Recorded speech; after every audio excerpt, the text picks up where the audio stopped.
Life imprisonment for a gun dealer who shot his wife dead at close range. Plus, food for thought ahead of COP26. We're looking at how we produce what we eat and ways to make it more sustainable. This is about inspiring the next generation to at least be aware of where their food comes from. If we can all grow food like this, it'll make the world much more sustainable. And we meet three dads on the final stretch of a 300-mile walk, united by the memory of their daughters.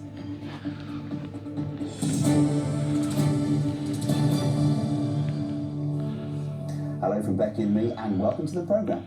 First tonight, thousands of school students in the East are being urged to wear face coverings again after a rise in COVID cases. Suffolk County Council is advising all staff and students in secondary and higher education to wear masks in communal areas, with cases among 15 to 19-year-olds increasing by a third in the last week alone. It comes amid growing arguments on the best way to minimise the spread. The government says it's too early for mandatory mask wearing and working from home, but a growing number of public health bodies are calling for action now.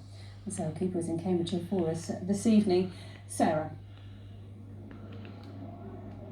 Well, here in Peterborough, it's got one of the highest COVID rates in our region, but it's even worse in Ipswich, which has had one of the top figures in the region for a few days now.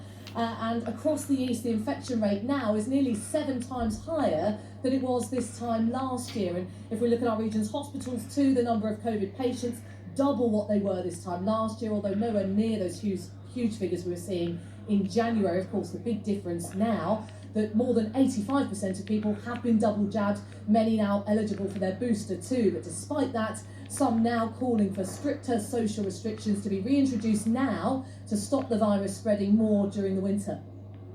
In my view, it would be a relatively modest and simple ask for the government to mandate mask wearing in crowded places, in public places, or indeed in and on public transport. So simple things like that are about protecting, our friends, our families, and our neighbours.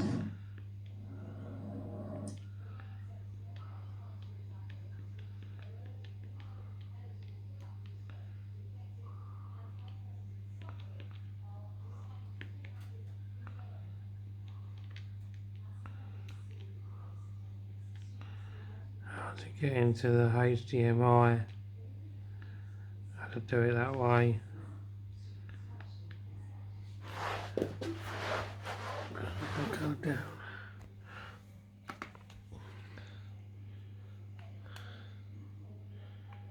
Took me ages to figure that out. Having the masks is a way of stopping it spreading in our local area, so it's just doing what we can.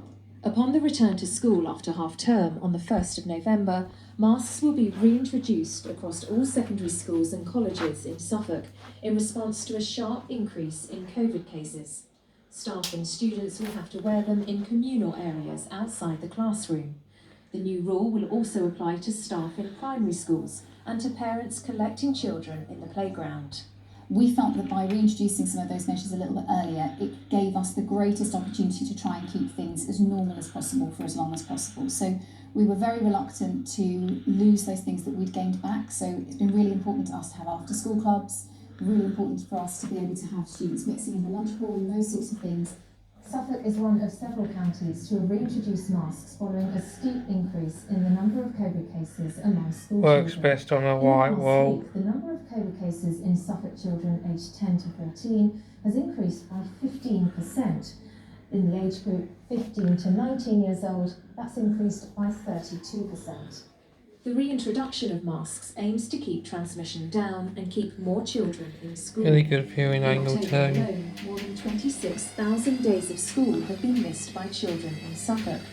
But figures also show an increase over the last few weeks in the parent age group of those in secondary schools. Mask wearing is really an essential part of any strategy to limit the number of new infections that are occurring, especially in crowded places, public transport buildings.